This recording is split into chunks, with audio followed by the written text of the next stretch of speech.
नमस्कार दोस्तों, मैं मनोरंजन आप सभी को मेरा road safety awareness YouTube channel में स्वागत करता हूं, जिसका टैगलाइन है लव टू माई सेल्फ और अपने से प्यार। साथियों, पिछले वीडियो में मैंने एक टॉपिक के बारे में डिस्कस किया था, जो कि आंध्र प्रदेश में कुन्नूर जगह पे एक प्राइवेट बस में आग लगी। करीब 20 लोगों से ज्यादा जिंदगियां जल के एक दर्दनाक मौतें होगी। तो दोस्तों, हम आज इसके बारे में चर्चा करेंगे, गलती कहाँ पे रही और क्या करने से ऐसे गलतियों को अवॉइड किया जा सकता है। तो साथियों, इसके लिए हम एक छोटा सा टूल का यूज करेंगे। टूल कह लो या टेक्नोलॉजी।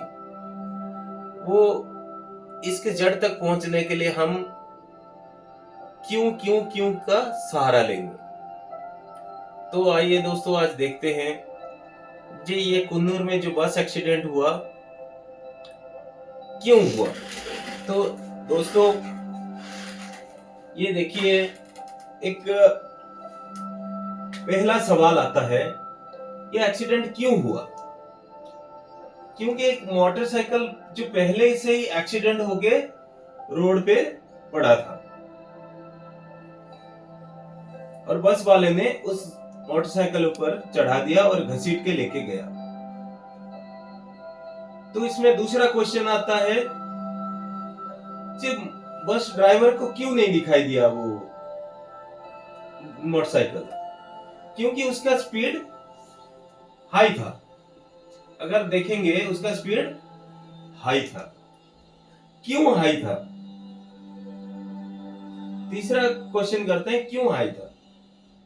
कि विद इन टाइम लिमिट में उसको टारगेट अचीव करना था, यानी अपने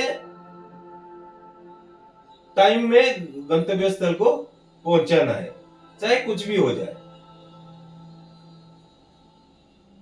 तो अगर टाइम में पहुंचा देता है तो इससे फायदा क्या है। क्यों उसको टाइम लिमिट में पहुंचाना है। चौथा अगर देखेंगे, क्यों उसको टाइम लिमिट में पहुंचाना है।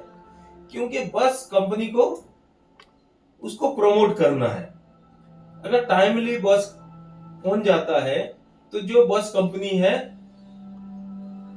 उसका नेम और फेम हो जाएगा। तो नेम फेम हो गया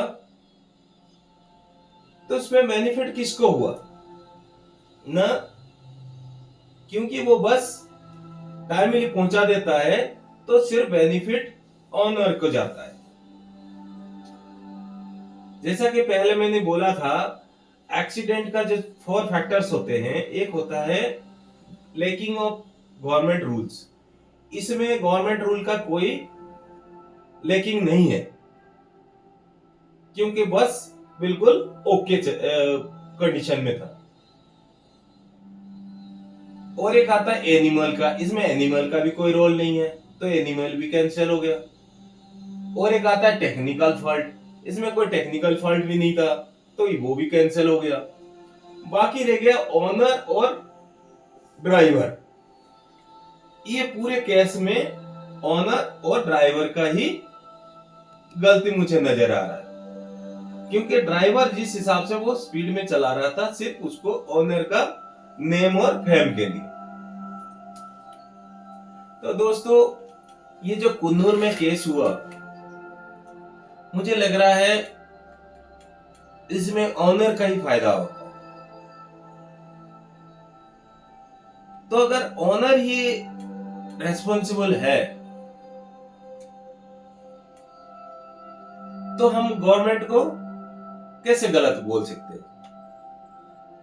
गवर्नमेंट का इसमें कोई गलती नहीं है। ये तो इसका जड़ तक हम पहुंच गए थे, इसमें सिर्फ ओनर का ही बेनिफिट, तो गलती सिर्फ ओनर का है। उसके बाद हम चर्चा करेंगे जो ऐसे गलतियां ना हो उसके लिए क्या करना चाहिए, क्या होना चाहिए, क्या प्रावधान होना चाहिए। नहीं दोस्तों, मेरे हिसाब से, या कह लो मैं जो सोचता हूं,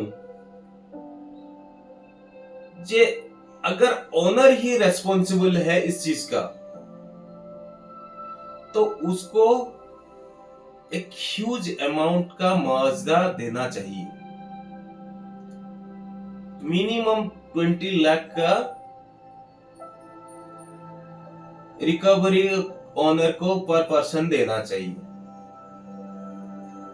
चाहे वो टिकट में बीमा करवा के या अपने जेब से दो, कैसे भी करके उसको मिनिमम 20 लाख का मुआवजा देना चाहिए ओनर।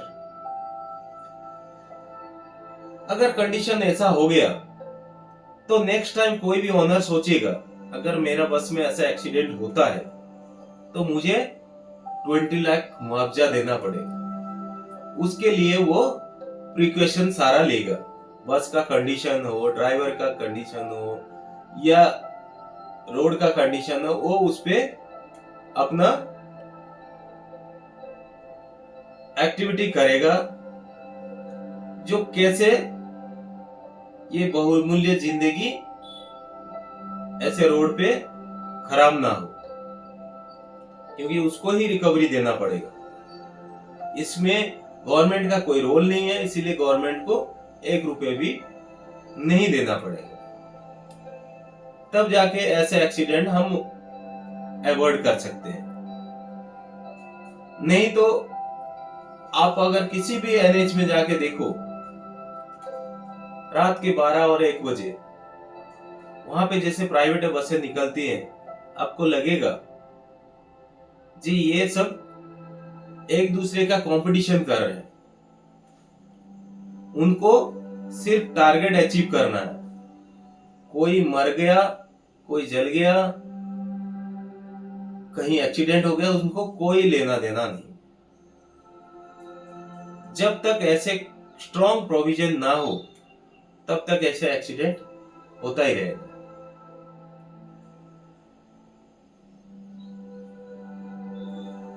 दोस्तों, ये तो था वो कुन्नूर रोड एक्सीडेंट का एनालिसिस।